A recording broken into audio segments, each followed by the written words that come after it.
认输。这小子疯了吗？风头领剑，这是唱哪出啊？来了吧！你是宋家主，是叶枫获胜。风铃。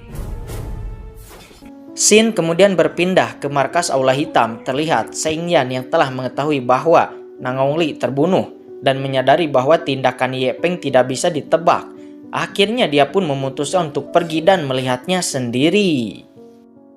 Mendapat tantangan dari Ye Peng, tentu saja Nang Hongli tidak ada niatan sedikit pun untuk menolak.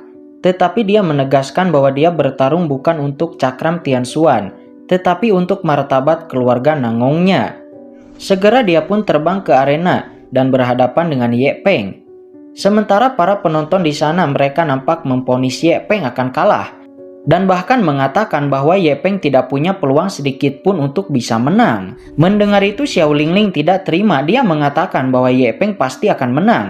Tetapi walaupun begitu nampak Xiao Lingling di dalam hatinya dia juga khawatir. 我与你一战。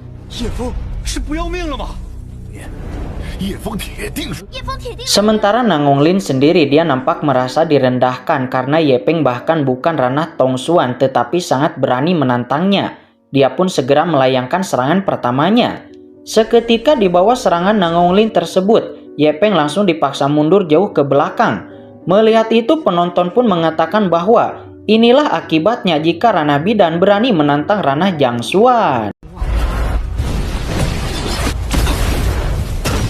Nang Hongli yang merasa bahwa Ye Peng telah dikalahkan hanya dengan satu serangannya, dia pun berbalik dan akan meninggalkan arena. Namun sebelum dia bisa meninggalkan arena, Ye Peng nampak bangkit dan mengatakan bahwa serangan sebelumnya adalah teknik utama keluarga Nang Hong, dan teknik itu memang lebih cocok untuk wanita. Karena dengan wanita yang menggunakannya, teknik tersebut bisa mengeluarkan kekuatan penuhnya. Nang Hongli pun sekarang menjadi serius, dia sebelumnya telah salah meremehkan Ye Peng. Kemudian dia langsung merilis teknik pedang api musim panas. Seketika aura panas menyebar ke segala arah dan bahkan salah satu pedang milik penonton nampak meleleh di bawah aura panas ini. Menyambut teknik ini, tingkat ketiga dari 9 keabadian yang disebut mantra 3 atribut langsung dirilis oleh Ye Peng. Seketika itu es beku yang ditampilkan Ye Peng berhasil membekukan api panas yang dilepaskan oleh Nang Hongli. 下咽剑气。 三行拳。 Akhirnya Nang Hongli pun memahami bahwa Ye Peng adalah lawan yang hebat. Tetapi kemudian dia langsung merilis teknik hujan musim semi. Merasakan aura dari teknik tersebut, Ye Peng langsung menyadari bahwa Nang Hongli ini benar-benar lebih kuat daripada Nang Hongli. Akan tetapi Nang Hongli benar-benar tidak terima jika dia dibandingkan dengan kakaknya yang pecundang itu. Dia pun langsung memperkuat serangannya. Di saat yang sama, jarum-jarum salju yang tajam muncul di langit menyerbu ke arah Ye Peng. Tetapi semuanya diblokir oleh Ye Peng. Nang Hongli kemudian meminta Ye Peng untuk meminta maaf kepada keluarga Nang Hongnya.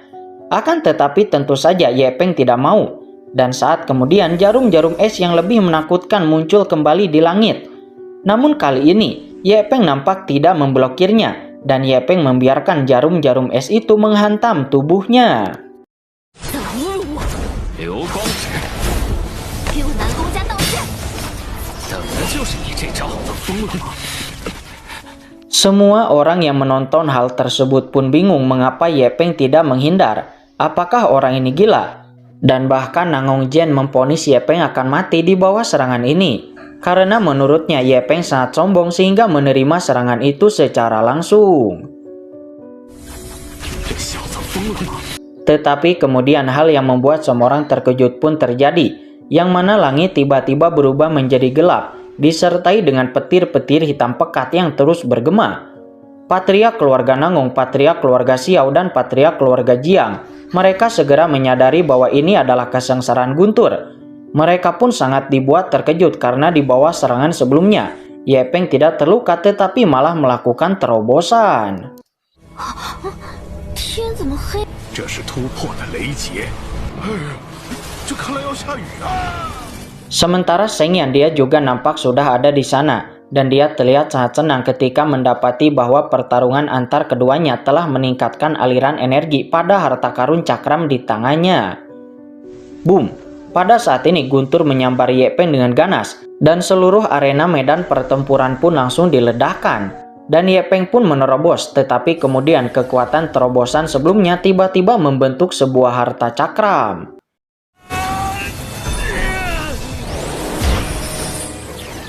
Sementara Nang Hong-lin dia benar-benar tidak menyangka bahwa orang di depannya ini bisa mencapai ranah legendaris dengan mudah. Menyadari bahwa ini tidak boleh dibiarkan, Nang Hong-lin pun langsung merilis teknik terkuatnya bernama Pedang Musim Dingin. Seketika aura dingin yang sangat dingin menyebar ke sekitar, yang bahkan membuat para penonton di sana nampak menggigil kedinginan. Nang Hong-lin lalu melayangkan serangan itu kepada Ye Peng. Tetapi kemudian cakram yang terbentuk sebelumnya memblokir serangan Nang Hong-lin, dan malah Nang Hong-lin lah yang dibekukan oleh Ye Peng. 东球令箭，这是什么东西啊？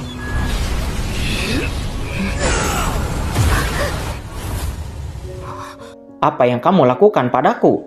Kata Nang Hong-lin, dia nampak panik.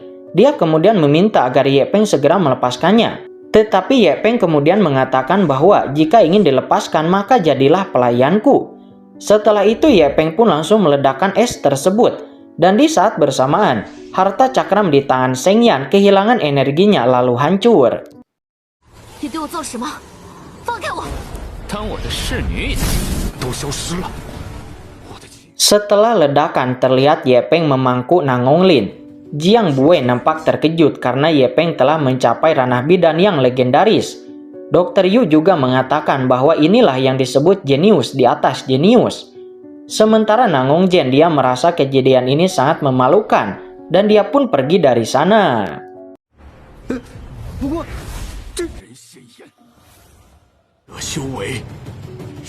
Pada saat ini Nang Hong-lin tersadar dari kepingsanannya dan nampak juga bajunya yang robek-robek. Ye Peng kemudian berkata, "Pelayanku, mulai sekarang kamu adalah milikku." Seketika Nang Hong-lin pun dibuat malu dan dia berkata bahwa dia tidak mau menjadi pelayan Ye Peng. Dan kemudian bergegas pergi dari sana dengan malu.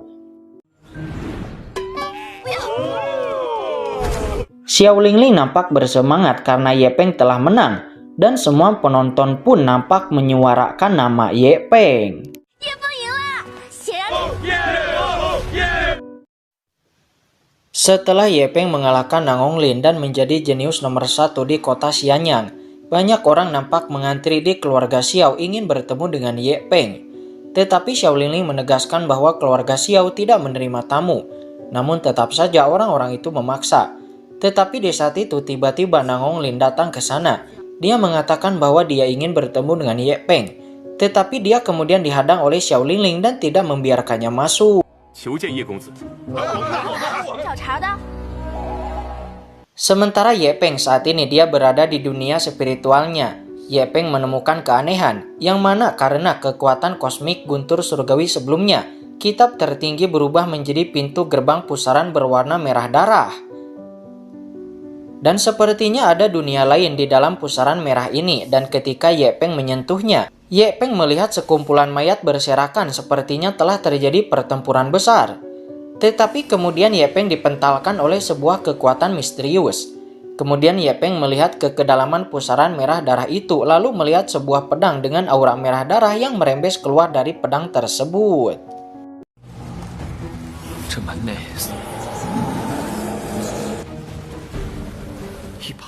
Kemudian Ye Peng mengepalkan tinjunya dan dia berusaha sekeras mungkin untuk bisa mengambil pedang tersebut. Sampai pada akhirnya Ye Peng berhasil mengambil pedang itu, lalu mendapati bahwa pedang ini memiliki asal-usul yang sama dengan dauki putihnya. Akan tetapi keduanya memiliki sifat yang berlawanan. Namun hal yang tidak terduga terjadi, yang mana kekuatan hitam dari pedang itu melahap meridian Ye Peng. Bahkan setelah Ye Peng keluar dari dunia spiritualnya, kekuatan hitam itu masih mengembun di tangannya. Ye Peng kemudian mengerahkan seluruh kekuatannya untuk menekan kekuatan hitam ini. Namun tepat ketika itu Nang Hong-lin tiba di sana dan dia mengatakan bahwa kemarin dia tidak terima bahwa dia telah dikalahkan. Dan sekarang dia ingin menantang Ye Peng untuk bertarung dengannya lagi. Tetapi Ye Peng yang sedang diserang oleh kekuatan hitam itu, dia menyuruh Nang Hong-lin untuk segera pergi. Namun sayang Nang Hong-lin tidak mengerti dan dia tidak terima karena dia datang secara baik, tetapi dia malah diusir oleh Ye Peng. Alhasil Nang Hong-lin pun langsung melayangkan serangannya. Nang Hong-lin datang di waktu yang tidak tepat. Ye Peng pun langsung memeluk Nang Hong-lin dan lalu mengatakan bahwa 3 hari lagi dia akan berduel dengan Nang Hong-lin. Tetapi Ye Peng meminta untuk saat ini agar Nang Hong-lin pergi dari sini. Namun sayang Nang Hong-lin masih tidak mau mengerti dan malah menganggap Ye Peng sebagai orang cabul karena di saat seperti ini dia malah memeluknya. Dia pun memukul Ye Peng. Tetapi kemudian kekuatan hitam di tangan Ye Peng tiba-tiba meledakkan area tersebut. Sementara Nang Hong-lin dia diterbangkan keluar. Dan ketika merasakan aura hitam itu, Nang Hong-lin pun langsung mengerti bahwa jika Ye Peng menggunakan kekuatan hitam ini selama pertempuran kemarin, maka mungkin dia tidak akan bisa menahan satu serangan pun.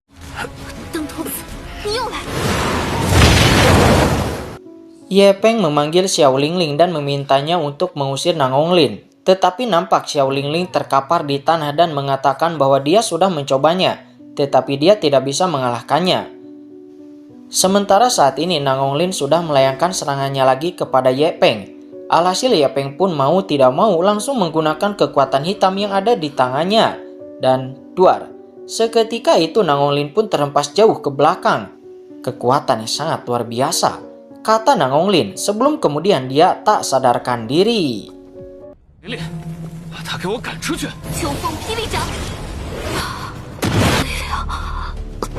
Scene berpindah ke tengah kota. Terlihat banyak orang yang sedang membicarakan Ye Peng jenius yang bisa mencapai ranah bidan legendaris.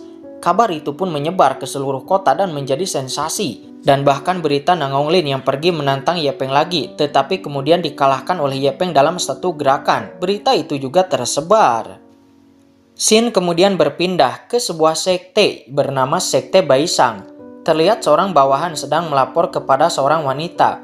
Wanita ini bernama Yu Hongye yang merupakan ketua dari Sekte Baisang. Bawahannya itu mengabarkan bahwa seorang jenius dari keluarga Xiao yang bernama Ye Peng telah menerobos ranah bidan legendaris. Mendengar ada kelahiran jenius legendaris, Master Sekte Yu Hongye cukup senang karena dalam beberapa tahun ini semua jenius teratas tiba-tiba mati dengan alasan yang tidak diketahui. Namun kemudian bawahannya itu mengabarkan lagi bahwa Ye Peng telah mengalahkan sekaligus melukai Nang Hong-lin. Ternyata guys, Nang Hong-lin ini adalah muridnya Yu Hongye. Oleh karena itu, tidak peduli Ye Peng adalah jenius atau bukan, namun karena dia berani menyakiti muridnya, Ye Hongye pun mengatakan bahwa dia akan memberi pelajaran kepada Ye Peng.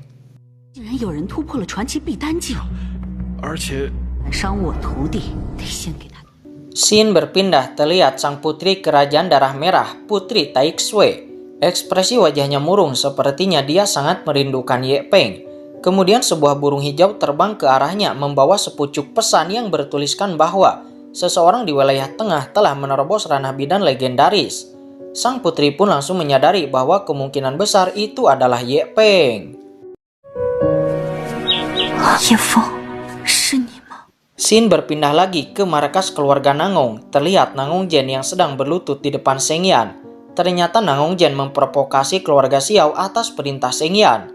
Namun sekarang dikarenakan anaknya sedang sekarat, Nang Hongjian pun memohon agar Sheng Yan bisa menyelamatkan anaknya.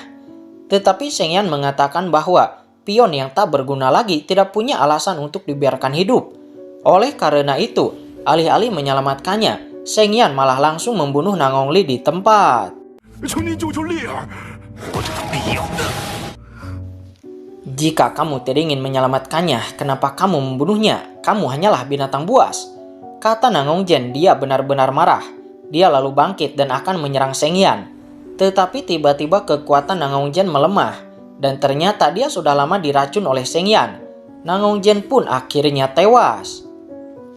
Sementara untuk Nang Hong-lin, Sheng Yan tidak membunuhnya. Karena Nang Hong-lin memiliki paras yang cantik. Dan Jenderal Aula Hitam pasti akan menginginkannya. Sheng Yan melumpuhkan Nang Hong-lin. Lalu akan membawanya pergi. Namun sebelum dia bisa pergi, Yu Hongye dan 2 bawahannya telah tiba di sana. Ranah Yu Hongye berada di atas Sheng Yan, yang membuat Sheng Yan dengan mudah dikalahkan oleh Yu Hongye.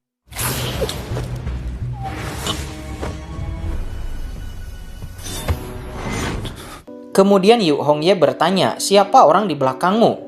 Dan Seng Yan pun menjawab bahwa orang di belakangnya adalah Ye Peng dari keluarga Xiao. Dan setelah mengatakan itu, Seng Yan pun dieksekusi di tempat. Kemudian Master Sekte Yu Hongye memerintahkan bawahannya untuk membawa Nang Hong Lin. Kemudian dia berbalik untuk pergi menuju ke keluarga Xiao.